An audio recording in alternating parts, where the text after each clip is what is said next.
4 సంవత్సరాల పాపవయ్యావన్నమాట. మరి తాతయ్య అమ్మమ్మ వస్తే ఏం చేస్తావు? ఆడుకుంటాను, పాట పాడతాను. ఏడిపిస్తావు కూడా కదా? అమ్మా తాతయ్య గారు వచ్చారమ్మా.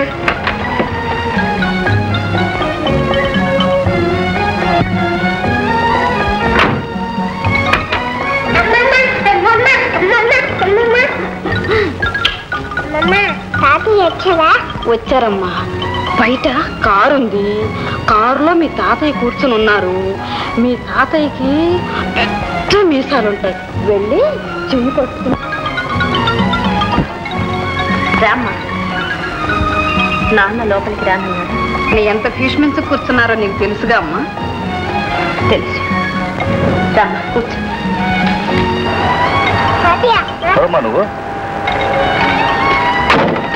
లక్ష్మి, లక్ష్మి నా అమ్మ, నా బంగారు కొండ. తీయించావు కదమ్మా మీసాలు. ఇన్నేళ్ళు వచ్చాక నా పట్టుదల కూడా పడగొట్టావు. ఇక మీసాలు తీసేసినట్టేగా. వెళ్దావా?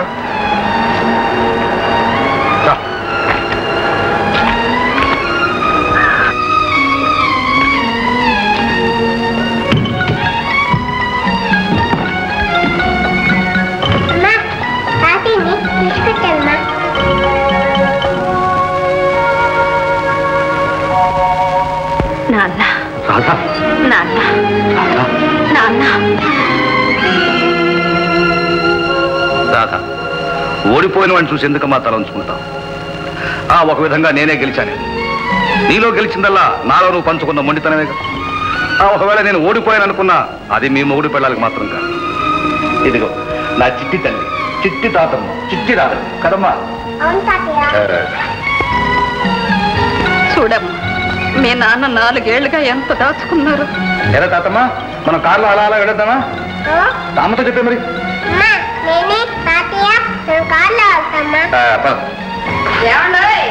మనవరాలు వచ్చేసరికి మేమెవరం కనపడేటట్లు లేమే. నన్ను అలా ఇంట్లో వదిలేసి మీరు బజారంతా తిరిగిరేది. అదేమిటమ్మా అప్పుడే వెళ్తావా? వాళ్ళు వస్తాలే అమ్మా. ఇంట్లో ఎక్కడొక్కడ పడేసి వచ్చారు. మేము తొందరగా వెళ్ళాలి.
అయినా రాదమ్మా, సంగీతాలు సభలు చేసుకోవలసిందా నువ్వు? నీకెందుకు చెప్పు ఈ పని? ఇట్ట వీణ వాయించుకుంటూ కూర్చోకపోతే ఇదే ఆ మిషన్ మీద కూర్చుంటే ఈ పాటికి అయ్యేపోయేది. మా నాన్నగారు వచ్చినట్టున్నారు. అమ్మా కాసేపు దయచేసి మీరు ఆ గదిలో కూర్చుంటారా? రండి. బాగానే ఉంది సంబరం.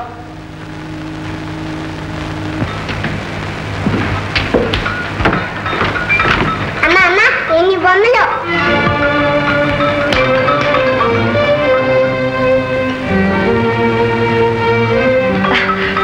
ఏం లేదు నాన్న, ఏం లేదు.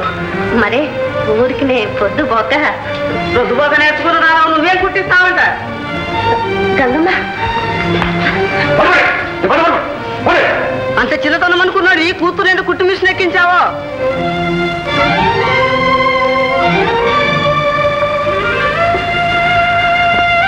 ఇది అమ్మ, ఇది అని బ్రతుకు. ఇది చూడడానికి అమ్మ నేను ఇంతకాలం బ్రతికుంది. అయిపోయిందమ్మా, నా జన్మ ధరించిపోయింది. ఇక నేను బ్రతకడం అనవసరం. లేదమ్మా, నీ నాన్న ఏనాడో చచ్చిపోయాడు.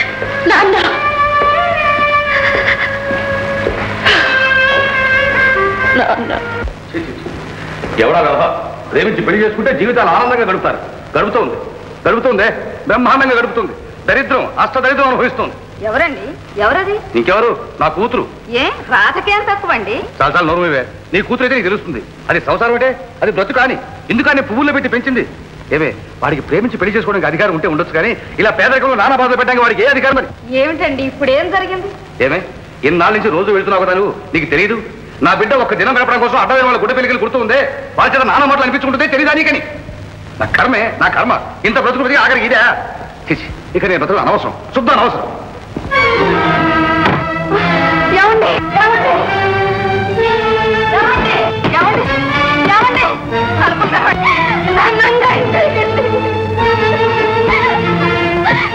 ఎందుకని అరుస్తావు? ఏం చస్తానుకున్నావా? చావలేను. ఎవరి సొమ్ము వాళ్ళకి అప్పు చెప్పి ఎవరి ఇంట్లో వాళ్ళని చేర్చి అప్పుడు చేస్తాను. అంతవరకు చావనే. ఇదిగో అప్పగించి వస్తాను.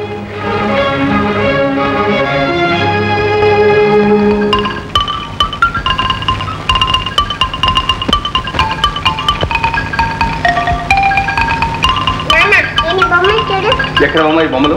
ఎవరు తెచ్చారు? తాతయ్య వచ్చారా? డబ్బు లేదని చెప్పారు తాతయ్య. అన్నారా? ఆ మాట అన్నారా? నా దగ్గర డబ్బు లేదని నేను గర్భధింతు. నువ్వు, మీ అమ్మ, మీ తాతయ్య లక్షాధికారులు. ఏమైందో నీకు తెలీదు? మీ నాన్న చేసిన అవమానం నీకు తెలీదు? నేను గర్భదరిద్రులని నా బిడ్డకు చెప్పడానికే ఇక్కడికి వచ్చింది. ఆయన సొమ్ము ఆయన దగ్గరే ఉండాలి.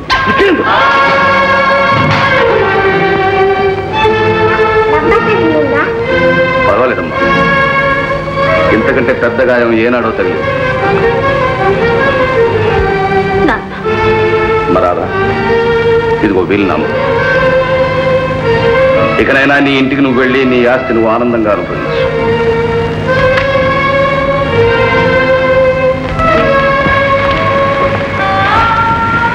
వేణు, జరిగింది ఏదో జరిగిపోయింది. నా బిడ్డ చేత పువ్వులు అమ్మిన చోటే కట్టెలు అమ్మించు. సరే, దాని కర్మ. ఆ పసిబిడ్డ ఏం చేసింది నిన్ను? కనీసం దాన్ని నా కూటికి గుడ్డకి లోపం లేకుండా బ్రతకదు. ఎవరు చెప్పారు? మేము కూటికి గుడ్డకి లేక చస్తున్నామని ఎవరు చెప్పారు మీకు? లోకం. ఆ లోకానికి మీ ఆస్తంతో రాసివ్వండి. మీ వీరునామా మీరే తీసుకువెళ్ళండి. మీ దయాభిక్ష మాకేం ఎక్కర్లేదు. వేణు, నా కళ్ళం బిడ్డలని పోషించుకోగలను. ఏమిటి నువ్వు పోషించేది? ఏం చూసుకుని నీకు అహంకారం? అయ్యో పాపం, నా ఉద్యోగం ఇప్పించబట్టి ఈ మాత్రం నా ఊరెగుతున్నావు. ఆ ఉద్యోగం మీరు ఇప్పించారు, లేకపోతే ఊడి పడింది అనుకున్నావా? మీకు ఇందులో జోక్యం ఉందన్న సంగతి నాకు తెలియని తెలియదు. లేకపోతే అసలు ఉద్యోగానికి ఒప్పుకునేవాడిని. నువ్వు రాజీనామా ఇచ్చినంత మాత్రాన్ని ఇక్కడ ఎవరు ఒప్పుకుంటారు? అసలు ఆ ఉద్యోగం ఎవరు చేస్తారు? చేయను. వేణు,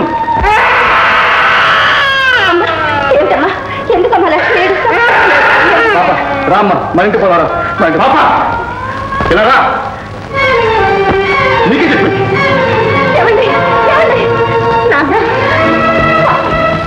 ఎందుకయ్యా నీకు నా మీద కక్ష?